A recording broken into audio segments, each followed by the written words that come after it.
Hello, my penguins, and welcome to what I would consider a more kind of behind the scenes of my channel.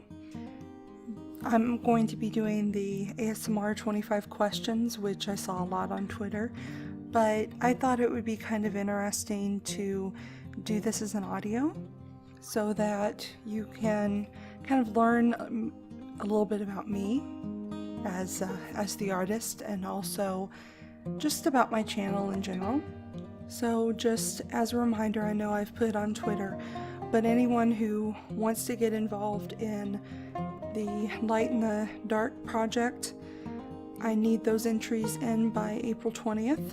And again, what I'm going to be doing is taking those entries and putting them together, creating a slideshow in front of some music, and hopefully make a little bit of difference in the community if I can. So please get those entries into me as soon as possible, but they are due no later than Saturday, April 20th. So without further ado, let's get to these questions. So the first one is, when was the first time you experienced ASMR? I'm not really sure when I experienced ASMR for the first time, just because up until here recently, I didn't understand what ASMR was or kind of what I was feeling, but I can definitely say that I've always gotten tingles from like real deep male voices, whether they be spoken or singing, and then just hearing various accents and languages being spoken, that gives me tingles, funny enough. And it's not just any accent or any language when it's spoken. I think it's a combination between the person's tone, you know, the actual language that they're speaking or the accent that they have, and the actual tone of their voice. When it's a richer tone, it actually gives me more tingles. But I think that's really the first time I noticed that I was truly experiencing ASMR. Second question, when was the first time you watched ASMR on YouTube? That is actually, I can be pretty specific with that. That was in January of 2017. It was one of those nights when I was home by myself and for whatever reason was just having a really bad anxiety attack and didn't know what to do. And so I had my laptop close to me and I just popped on YouTube and I put in like anxiety relief or panic attack or something like that, and putting Whisper's anxiety video, I think, was one of the first ones that popped up, and it said ASMR, and I thought, I've never heard of this ASMR, but I mean, really at this point, anything to get this panic attack to stop. So I watched that, and it is from that video that I was able to find an amazing online community to be a part of, and it was from that anxiety video and seeing how much influence and impact he had on people from across the globe, basically, that really inspired me to want to start my own channel. So, good things. So, number 3 is, what is your favorite unintentional ASMR video? To be honest, I'm not really sure about that one. I don't know if I've watched or listened to any audio and got tingles from it besides what I have mentioned before. So number 4, name the last 5 ASMR artists that you watched. That is actually Cardlin Audio, Smudgy Crab ASMR, Boyfriend Audio, Aussie Ben ASMR, and Lucky ASMR. I really enjoy being able to listen to roleplay audios, especially those that are related to anxiety, depression, being taken care of, so kind of like those personal attention audios, anything to help with sleep, and of course anything medical, because I do work in the healthcare field. So let's see. So number 5, what is your favorite ASMR trigger to listen to? I would have to say wood tapping, liquid shaking, soft-spoken male voices, hair brushing, and head scratching.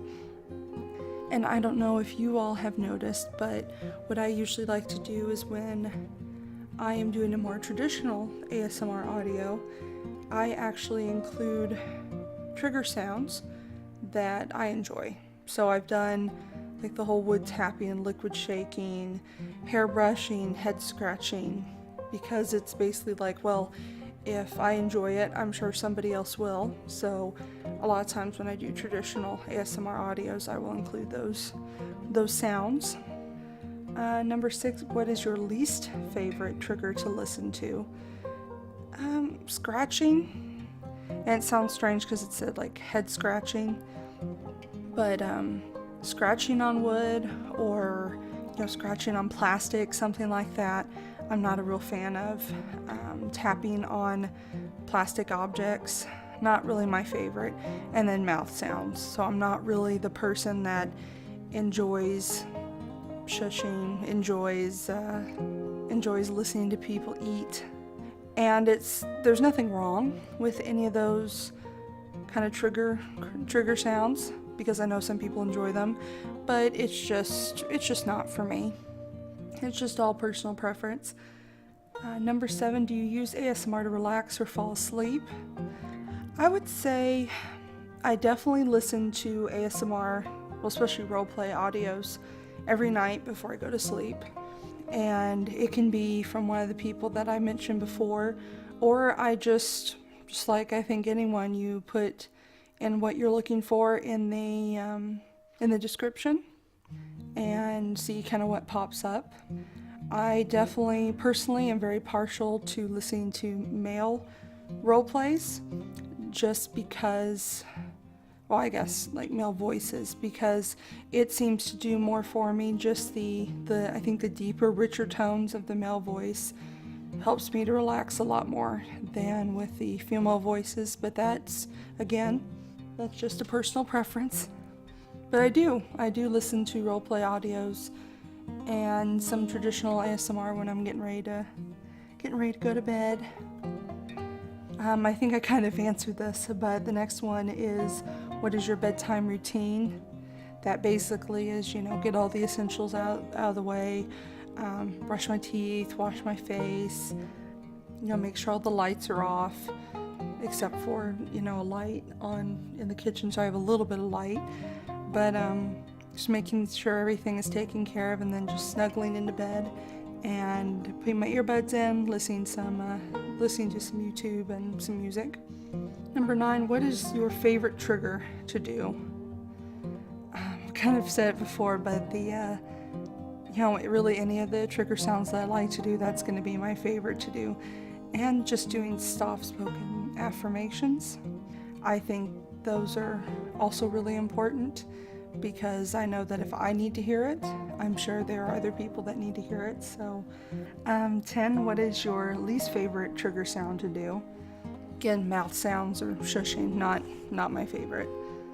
Number 11, how long does it take you to make a video or an audio? It actually depends on the complexity of the audio. Singing or encouragement audios take much less time than my roleplay audios, which involve writing a script, recording, and then editing. So it can take a lot, and sometimes, because for me it can be a very overwhelming process, especially having a full-time job, that I may record one night and then come back to it and edit it and upload the audio. But I would definitely say that a good couple hours is what I spend on audios. Number 12, have you ever gotten tingles from your own videos? And yes, I have. Not so much with the roleplay audios, because of course I'm listening to my own voice, but the singing that I've done and the more traditional ASMR, I've listened to that, and I always know that if I'm falling asleep while I'm listening to it, of course, hopefully that's the intent, but if I'm falling asleep or if I'm enjoying it, then I'm sure other people are enjoying it as well. Let's see, so 13, kind of, I've already answered that, but or do you watch your own videos? And yes, I do. I sometimes do watch them or listen to them. 14, what software do you use to edit? I use Audacity to record, and then I use Wondershare Filmora to edit my audios. What time of the day do you film? Usually early morning or late at night, and that could be late at night, could be like 11 p.m. I've recorded audios just because I didn't have anything going on the next day. I didn't have work or anything, so I've recorded at 2 or 3 in the morning. I really don't like to do that just because my voice is not at its best. So a lot of the times it's when I have a day off from work, I can get my recording done during the day because other people are at work and it's a little bit quieter. But usually it's, early morning, late at night when I'm actually recording just for sound purposes. Let's see here. 16, what is your favorite video that you've made? Ooh, I love my yandere and my vampire audios. And I think I like them the most because I'm stepping into a different character that is so completely opposite of myself. Because a lot of really with the friend or the girlfriend, the mom role plays that I do, that's basically me. Maybe it's kind of a better version of me, but that is me essentially. And what I would want to either hear or what I want to tell someone in that situation. Whereas the yandere and the vampire, I am neither. So it's really an opportunity to step into a different character, and I quite enjoy that. Alright, so 17. Have one of your videos had an unexpected negative fan reaction? Not really. I've had some dislikes on some of my audios, some of which I really didn't understand, but to each their own. Some I do, especially with those audios that deal with darker or much more difficult topics. I can understand why people would dislike it, but there really hasn't been an audio that I would say that I got negative reaction and thought, oh my gosh, how is this even possible? But again, to each their own, and I understand and respect that not everyone is going to like the same type of content that I do. So, that's really up to each individual person, and if they feel they need to dislike it, then they can do so. Number 18, what videos of yours do you think didn't get the love they deserved? Honestly, not really sure. I think I just take it as it is, or I take it at face value that this is a hobby. This is not something that I'm getting paid for or really want to get paid for. I just enjoy doing it. So I really am appreciative of any and all love that my audios get. So hopefully that kind of answers the question. 19, what's something the audience doesn't know about the behind the scenes of your channel? I think I've kind of said it before, but I'm just a girl behind her laptop and a mic that's creating audios for your enjoyment, whether it be for comfort or for relaxation, just entertainment purposes. I have a full-time job, and this is truly a hobby, and I continue to do it because I enjoy it, and because I feel like, not only have I met people from all over the world, which I absolutely love, but then the comments that I get on my audios, I read and really try to respond to every single comment, because no one has to leave a comment on my audio, and it makes me feel really good when someone says that something I created and put together has helped them in some way. That's thanks enough, and in my eyes. And maybe something else that people usually don't know is I record my audios twice. The first recording is more kind of like a run through to kind of get the tone, get the kind of the feel for the audio. and then I will listen back to it and kind of see what I think. And then the second time around is usually the one that I keep, because that way I've marked through the audio. I kind of know how I need to react in certain situations and kind of get my emotions involved. Sometimes I've had to record something 3 times, but usually it's twice. First time went through, second time is the actual recording that I keep and use for my audios. Number 20, what's the most absurd request you received from a fan? Thankfully, I haven't had anything too crazy. So yeah, no absurd requests. I actually enjoy receiving ideas and requests. I mean, a lot of times it's people are giving me ideas that I didn't even think of. So, and it kind of helps to expand my repertoire of audios as well. Number 21, do your family and friends know you make ASMR videos? Most of them do. I have said something to my own family and my friends. I think it's no secret that I teach nursing, and so I've even told some of my students and showed them my channel, and I'm pretty sure that some of them are actually subscribed to my channel. So yes, people do know that I make ASMR audio. Some think it's really neat, others it's, kind of like whatever. 22, have you ever been recognized in public? No. And that could very much so be the fact that, number 1, my channel is a baby channel. Well, maybe we've gone to the more infant or toddler stage, but still a very, very small channel. And number 2, I really don't show my face on my channel. Now, if people go onto my Twitter or go onto Instagram, they can see what I look like, but for the most part, I don't show my face, and so that also plays into it. 23, what inspires your video ideas? I mean, the most basic is real life situations. Like for my depression and my anxiety audio, and that was very early on in my little career here.